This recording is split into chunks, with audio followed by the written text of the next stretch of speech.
श्री कृष्ण जी कहते हैं, जो व्यक्ति अपने मन में प्रेम, करुणा और संतोष को स्थान देता है वही असली शांति पाता है। जब हमारा मन इच्छाओं से मुक्त होकर ईश्वर में लगने लगता है तभी सच्चे सुकून की अनुभूति होती है।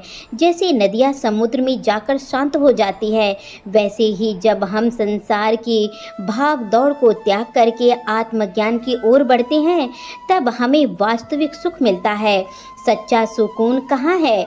सुकून कोई बाहर की चीज़ नहीं होती, यह हमारे अंदर होती है। जब हम दूसरों से उम्मीद करना बंद कर देते हैं और जो कुछ हमारे पास है उसमें ही संतोष करना सीख जाते हैं तब हमारा मन हल्का और प्रसन्न लगने लगता है। जो व्यक्ति परिस्थितियों को बदलने के बजाय उसे स्वीकार करके अपने कर्तव्य में लगाता है वही असली शांति प्राप्त करता है।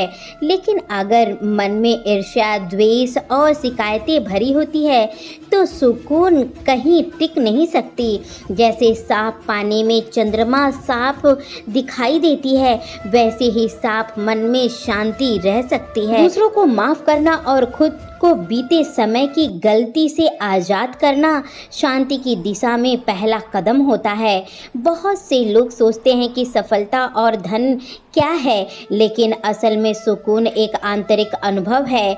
अगर मन चंचल रहेगा तो कितना भी भीड़ हो, सफलता हो, बेचैनी बनी रहती है। लेकिन अगर मन में स्थिर और शांति और साधारण हो, बहुत आनंदमय लगेगा आपका जीवन।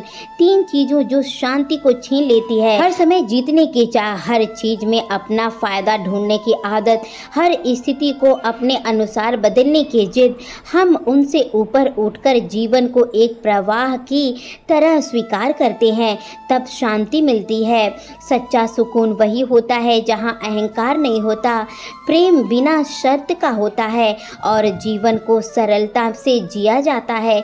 जब मनुष्य समझ जाता है कि जीवन में सब कुछ क्षणिक है, सुख दुख, सफलता असफलता, तब वह हर परिस्थिति को सहजता से लेने लगता है। सुकून वही पाता है जो वर्तमान में जीता है, जो ना बीते हुए कल की चिंता करे और ना ही आने वाले कल से डरे, जो अपनी ज़रूरतों को सीमित कर लेता है वही अधिक शांति होता है। अधिक पाने की इच्छा ही सबसे बड़ा अशांति का कारण बनता है। जब हमें एहसास होता है कि हमारे पास जो है वही काफ़ी है तब दिल में संतोष पैदा होता है और हम सच्चा सुकून अनुभव करते हैं। सुकून उन्हें मिलता है जो किसी और से कुछ पाने की उम्मीद नहीं रखते बल्कि खुद को अंदर से मजबूत बनाते हैं। जब हम अपनी खुशियों की चाबी किसी और के हाथ में नहीं रखते हैं और खुद की हर परिस्थिति में खुशी ढूंढना शुरू कर देते हैं तब जीवन हल्का लगने लगता है। जो जितना सरल बनता है उतना शांत होता है। जो दूसरों को माफ़ करना मन को हल्का करने से सबसे ज़्यादा सरल तरीका होता है। जब हम बदले की भावना छोड़ते हैं और जीवन को ईश्वर की योजना मानकर स्वीकार कर लेते हैं तब मन में शिकायतें खत्म हो जाती हैं। यही आंतरिक शांति की पहली सीढ़ी है। श्री कृष्ण जी ने भागवत गीता में कहा है, कर्म करते रहो लेकिन फल की चिंता मत करो।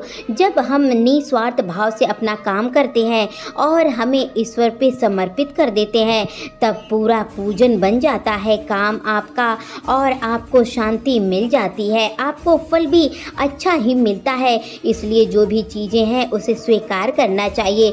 भविष्य की चिंता छोड़कर केवल वर्तमान में जीते रहते हैं जो व्यक्ति वो हमेशा सुकून पाते हैं।